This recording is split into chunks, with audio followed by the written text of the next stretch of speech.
Is compassion really a strength, or is it a sign of weakness? What if one of the world's most influential religions, Christianity, wasn't about elevating humanity, but about keeping it weak?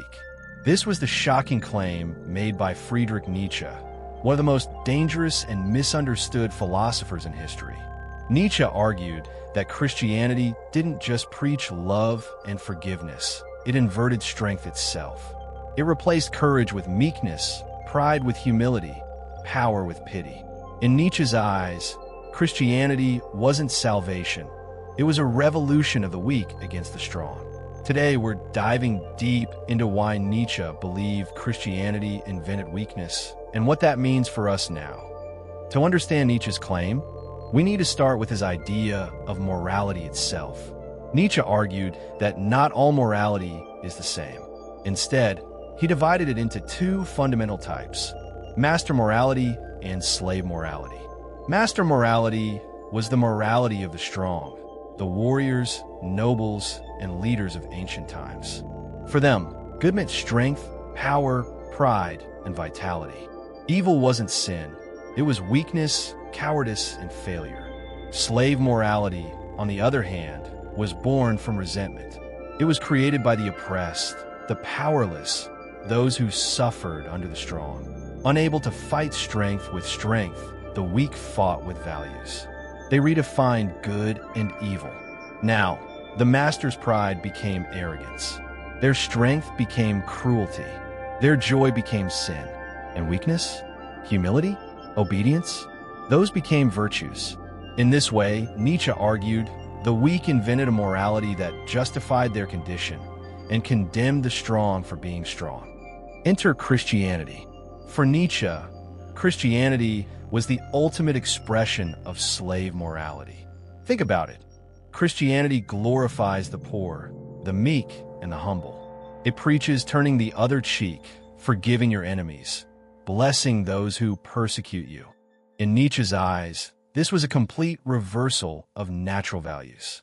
Instead of celebrating life, strength, and ambition, Christianity celebrated suffering, pity, and meekness. He argued that Christianity was born out of resentment, what he called ressentiment. The weak, unable to overthrow the strong, redefined morality in such a way that weakness became holy. What better way to disarm the powerful than to declare their very power sinful? Nietzsche saw this as Christianity's genius and its danger. By teaching people that pride was sin and humility was virtue, it shackled humanity. It trained people not to rise, but to kneel. But Nietzsche didn't stop there. At the core of his philosophy lies the idea of the will to power.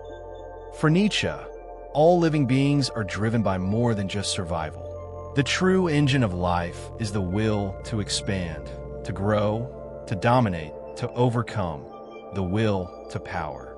Yet Christianity, Nietzsche argued, suppresses this will. It teaches self-denial. It praises weakness.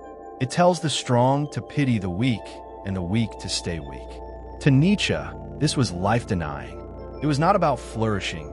It was about renouncing the very drive that makes life vibrant and powerful.